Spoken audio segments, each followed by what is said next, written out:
Hi friends, எல்லாம் எப்படி இருக்கீங்க? இன்றைக்கி சூப்பரான வெஜிடபிள் கட்லட் தாங்க பார்க்க போகிறோம். பார்த்தீங்கன்னா சில்ட்ரன்ஸ்க்கு என்ன செஞ்சு கொடுக்கலான்னு சொல்லி யோசிக்கிறத விட வெஜிடபிள் இருந்தால் இந்த மாதிரி ஸ்மால் குவான்டிட்டி ஹோம்மேட் பன்னீர் ஆட் பண்ணி இந்த மாதிரி சில்ட்ரன்ஸ்க்கு செஞ்சு அசத்தலாம். பன்னீர் வித் பொட்டேட்டோ கட்லட் தாங்க செய்ய போகிறோம். ஸோ வாங்க எப்படி செய்யணும்னு சொல்லி பார்த்துடலாம்.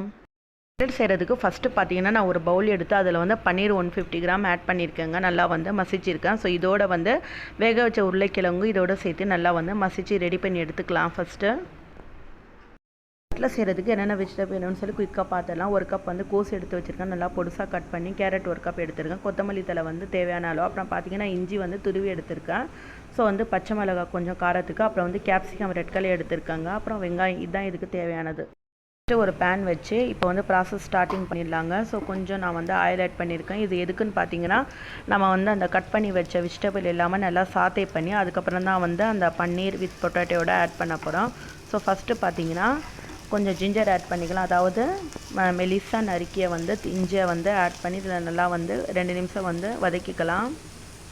ஸோ இப்போ பார்த்தீங்கன்னா ஒரு கப் நான் கேரட் நல்லா பொடிசாக ஃபைனாக சாப் பண்ணியிருக்கேங்க. ஸோ கட்லட்டில் வந்து நம்ம சாப்பிட்றப்போ இது ஃபைனாக சாப் பண்ணால் தான் நல்லாயிருக்கும் டேஸ்ட்டு. ஸோ இதை வந்து நல்லா வந்து ஒரு 2 நிமிஷம் வந்து சாத்தே பண்ணிடலாம். ஸோ ரொம்ப எல்லாம் வந்து நல்லா ஃப்ரை ஆகி வரணும்னு சொல்லிடல, சும்மா ஜஸ்ட்டு போட்டு 2 நிமிஷம் வந்து சாத்தே பண்ணாலே போதுமானதாங்க. ஸோ இப்போ வந்து கோஸ் ஆட் பண்ணிக்கிறேன். ஸோ இதுதான் அப்படின்னா ஒரு 2 கிளறி நெக்ஸ்ட்டு வெஜிடபிளும் ஆட் பண்ணிக்கலாங்க. ஸோ இப்போ நல்லா வந்து வெஜிடபிள் எல்லாம் பாருங்கள் நல்லா வதங்கிடுச்சு. ஸோ இந்த டைமில் வந்து கேப்சிகமாக ஆட் பண்ணிக்கலாம். இதுவும் சேர்த்து நல்லா வந்து கிளறிடலாம் 2 நிமிஷம்.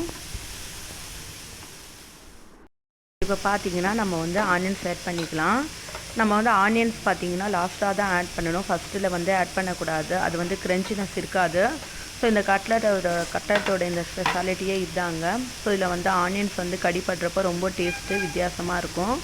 ஸோ இதுவும் இதோட சேர்த்து நல்லா வந்து 2 நிமிஷம் வதக்கிக்கலாங்க. ஸோ வெஜிடபிள் பொறுத்த வரைக்கும் பார்த்தீங்கன்னா இது வந்து கொஞ்சம் கிரிஞ்சியாக இருந்தால் தான் நல்லாயிருக்கும். அதனால ஒரு 2 நிமிஷம் வந்து நீங்கள் ஃப்ரை பண்ணி வந்து 1 பை 1 எடுத்தாலே போதுமானதாங்க. ஸோ இப்போ இதுக்கு வந்து தேவையான அளவு கொத்தமல்லி தலை ஆட் பண்ணிக்கலாம். நாங்கள் இன்னைக்கு கொஞ்சம் வந்து நிறையாவே ஆட் பண்ணுறேங்க. ஸோ நிறையா ஆட் பண்ணிக்கோங்க, நல்லாயிருக்கும்.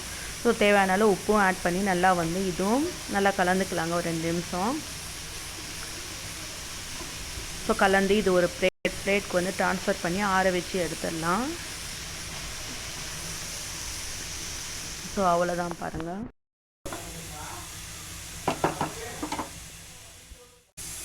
பிளேட்க்கு நான் வந்து இந்த வெஜிடபிள் எல்லாம் ட்ரான்ஸ்ஃபர் பண்ணுறேன். இது ஒரு 5 நிமிஷம் வந்து நல்லா ஆறி வரட்டும். ஸோ அதுக்கப்புறம் வந்து நெக்ஸ்ட்டு ப்ராசஸ் நம்ம வந்து ஸ்டார்ட் பண்ணலாம். வந்து பன்னீரும் உருளைக்கிழங்கும் மசிச்சு ரெடியாக எடுத்து வச்சுருக்கோம் ஒரு பவுலில். ஸோ இதில் பார்த்தீங்கன்னா கார்ன்ஃப்ளவர் மாவு 1 டீஸ்பூன் ஆட் பண்ணிக்கலாம். கரம் மசாலா வந்து ஒரு 1/2 டீஸ்பூன் ஆட் பண்ணுறேங்க. ஸோ இதில் வந்து அரிசி மாவும் கொஞ்சம் வந்து ஒரு 1/2 டீஸ்பூன் வந்து ஆட் பண்ணியிருக்கேன். ஸோ இதோட வந்து கொஞ்சம் கொத்தமல்லி தலையும் நிறையாவே ஆட் பண்ணிக்கலாம். ஸோ டேஸ்ட்டு நல்லாயிருக்கும். ஸோ இதில் பார்த்தீங்கன்னா இந்த எடுத்து வச்ச வெஜிடபிளும் சேர்த்து நல்லா கலந்துக்கலாம். தேவையான உப்பு ஆட் பண்ணிக்கலாம். ஸோ இந்த மாதிரி நல்லா கலந்து ஒரு 5 மினிட் வந்து ரெஸ்ட்டில் விட்டுடலாம். பேன் வச்சு ஆயில் ஆட் பண்ணியிருக்காங்க.